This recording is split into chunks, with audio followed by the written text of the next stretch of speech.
Tanaman padi merupakan asal muasal dari beras, di mana beras merupakan kebutuhan utama masyarakat Indonesia untuk mencukupi kebutuhan karbohidrat. Begitu bergantungnya masyarakat akan kebutuhan beras atau nasi, menyebabkan beras atau nasi menjadi kebutuhan utama dan wajib untuk dipenuhi.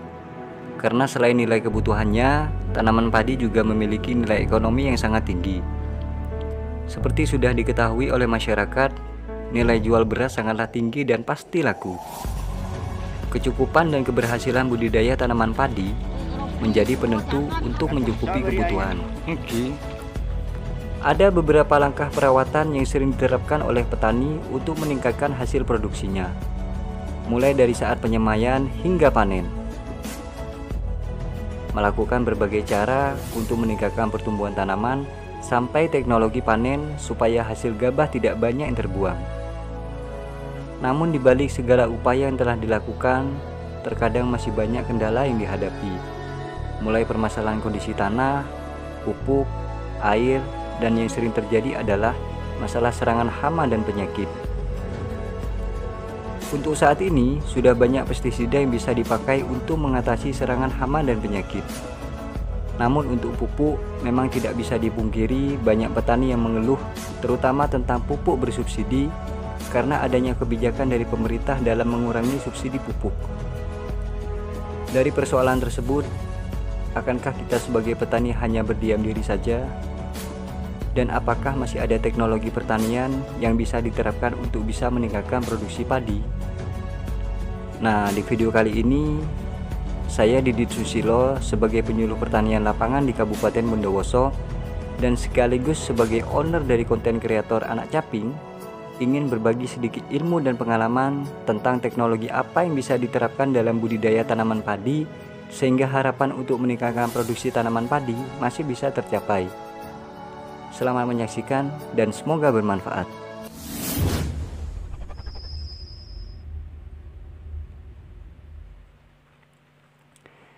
Salah satu metode teknologi yang saat ini banyak dikembangkan oleh petani adalah Elisitor Biosaka.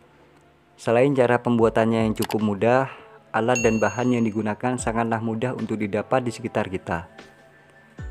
Elisitor adalah molekul sinyal yang memacu terbentuknya metabolit sekunder di dalam kultur sel. Elisitor yang berasal dari bahan hayati disebut elisitor biotik yang meliputi polisakarida, protein, glikoprotein atau fragmen-fragmen dinding sel yang berasal dari fungi, bakteri, dan tanaman. Sedangkan elisitor abiotik adalah zat yang dihasilkan dari bahan non-hayati berupa logam berat, garam anorganik, pH, stres suhu, cahaya, dan sebagainya. Elisitor Biosaka pertama kali dicoba sejak tahun 2006 oleh salah seorang petani dari Kabupaten Blitar bernama Bapak Muhammad Ansar. Biosaka adalah bahan dari larutan tumbuhan atau rerumputan yang diketahui mampu melindungi tanaman dari serangan hama dan penyakit dan mampu menekan penggunaan pupuk kimia hingga mencapai 50-90%. Biosaka terdiri dari suku kata bio dan saka. Bio singkatan dari biologi dan saka singkatan dari suku alam kembali ke alam atau dari alam kembali ke alam. Elisitor Biosaka tidak menggunakan mikroba maupun proses fermentasi dalam pembuatannya dan bukan teknologi yang rumit, tapi hanya sesuatu yang sederhana sekali. Dalam membuatnya tidak perlu menggunakan mesin, tetapi cukup menggunakan tangan saja. Sebagai penggagas Biosaka, Bapak Muhammad Ansar melakukan riset sejak tahun 2006. Kemudian mulai dikembangkan secara masif pada tahun 2011 melalui pemberdayaan petani. Dan kemudian sejak pertengahan tahun 2019, teknologi Biosaka ini mulai dikembangkan di Kabupaten Blitar. Di Kabupaten Bondowoso sendiri sudah ada beberapa petani yang mulai membuat Biosaka ini, termasuk Bapak Buharto selaku Ketua Kelompok Tani dan Ketua P4S Bintang Tani Sejahtera di Desa Karangmelok.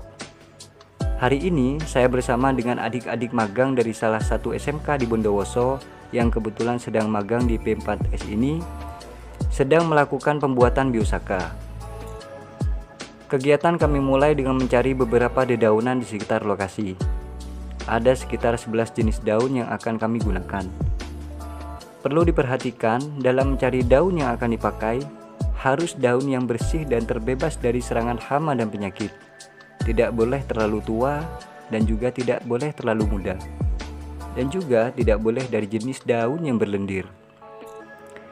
Daun yang sudah terkumpul bisa langsung diperas secara segar dari lapang. Tetapi yang lebih bagus dilayukan dulu sekitar 24 sampai 48 jam biar agak layu. Dan kebetulan daun yang kami gunakan sudah dilayukan selama kurang lebih 2 hari.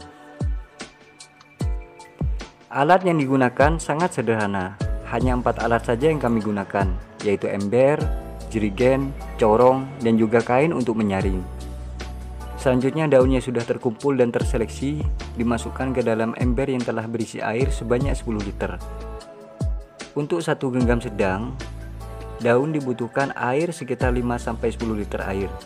Sedangkan untuk ukuran 1 genggam besar, bisa digunakan air sebanyak 10-20 liter.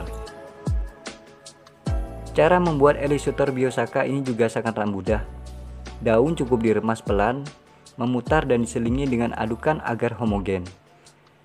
Peremasan pelan dilaksanakan sekitar 10-15 menit. Setelah itu dilakukan penekanan lebih kuat sambil terus diselingi dengan pengadukan. Peremasan dihentikan bila warna telah coklat gelap homogen dan sedikit berbusa. Menurut ahlinya, peremasan membutuhkan waktu 30-60 menit tergantung jenis rumput dan sedikit banyaknya bahan yang digunakan. Setelah selesai dilakukan peremasan, selanjutnya tinggal menyaring dan memasukkan larutan ke dalam jerigen. Bagi teman-teman petani semuanya, dalam pembuatan Biosaka ada satu hal yang perlu diperhatikan yang mungkin menurut teman-teman hal ini tidak masuk akal. Jadi dalam membuat Biosaka, cara peremasan daun haruslah benar. Dan yang lebih penting adalah kondisi pikiran kita harus tenang dan gembira. Jika pikiran sedang galau, biasanya Biosaka ini tidak akan berhasil. Ini adalah informasi dari beberapa sumber dan petani yang sudah pernah membuat Biosaka. Pada pembuatan Biosaka kali ini, kami juga membandingkan hasil Biosaka yang kami buat dan yang dibuat oleh Bapak Warto.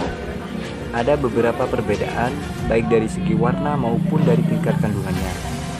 2.400. Dari pengamatan yang bersumber dari Bapak Buharto, jadi jika ingin membuat Biosaka yang berhasil, maka untuk ukuran daun yang dipakai adalah sebanyak 2 kg untuk ukuran 5 liter air. Selain itu, daun yang dipakai sebaiknya dari daun yang mempunyai beberapa kelebihan dibanding daun lainnya, seperti daun tulang-tulangan dan daun pahit-pahitan. Jadi demikianlah informasi yang bisa kami sampaikan untuk teman-teman petani semuanya. Semoga informasi ini bermanfaat dan selamat untuk mencoba.